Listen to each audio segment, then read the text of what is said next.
Hello guys, today I want to show you how to use analog multimeter.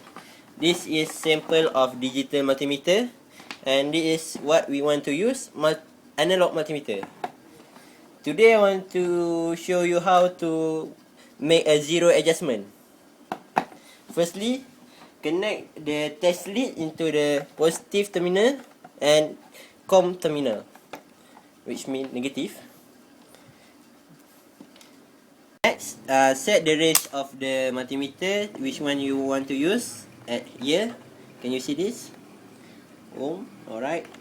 And touch the test lead.